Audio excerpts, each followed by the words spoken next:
English grammar conventions. Present perfect verb tense, past participle. 8th grade skill level, question 25.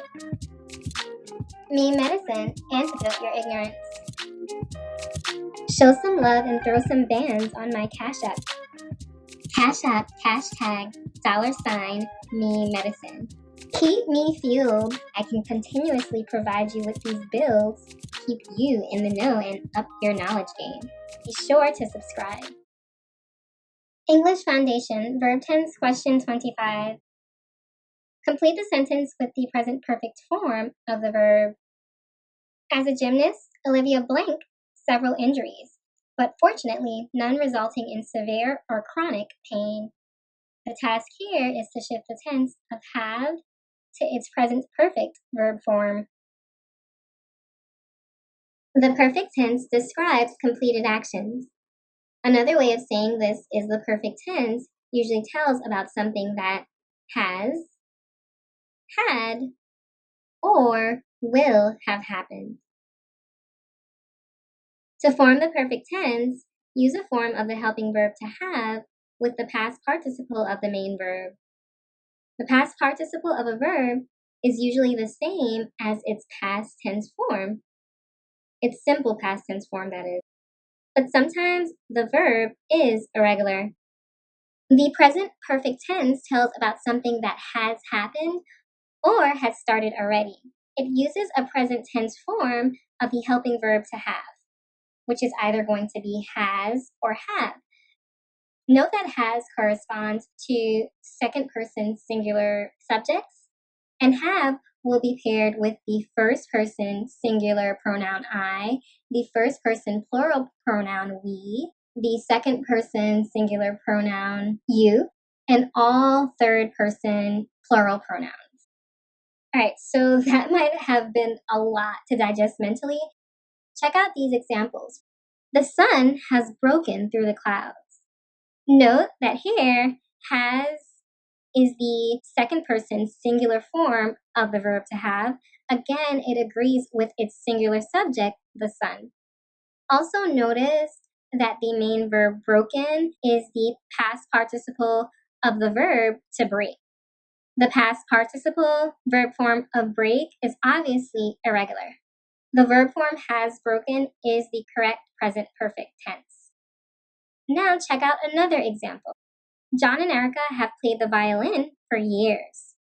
Note here that have is the present tense form of the verb to have that is paired again with I, you, we, and all plural subjects. Here, our plural subject is John and Erica.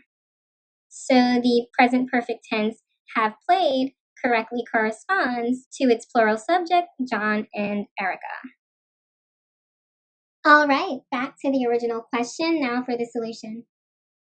Again, the present perfect tense tells about something that has happened or has already started. It uses a present tense form of the helping verb to have, which is going to be has, H-A-S, for singular third person subjects. And in case you're wondering what a singular third person subject looks like, an example would be a gymnast. It's singular because we're discussing one as indicated by a, and it's third person because when communicating from a third person point of view, you're basically acting as a narrator. And you mention the person, place, or thing you are speaking of by name, as we've done here. We've mentioned our gymnast. Or you discuss your subject with pronouns like he, she, it, or they. All right? On the other hand, we're going to use have, H-A-V-E, for first person communication. This is from the speaker's point of view, also known as autobiographical communication. So you're basically discussing yourself. First person communication employs the use of the singular pronoun I, or the first person plural pronoun we when you have more than one person discussing themselves. Have is also used for second person communication when the speaker is directly addressing an audience of one or an audience of many individuals. And the pronoun associated with second person communication is going to be you, your, And last but not least, have is used for all other plural third-person communication. So an example of when we would use have instead of has would be several injuries, because we're discussing more than one. So either form of the verb to have is then combined with the past participle of the main verb, and voila, we have the past perfect tense. According to this rule, has had is the present perfect tense of the verb to have. The main verb have is irregular, meaning it has multiple forms that do not follow a consistent verb conjugation pattern. Notice that the past participle verb form is had, H-A-D. This is the same as its simple past tense verb form, which is also had, H-A-D.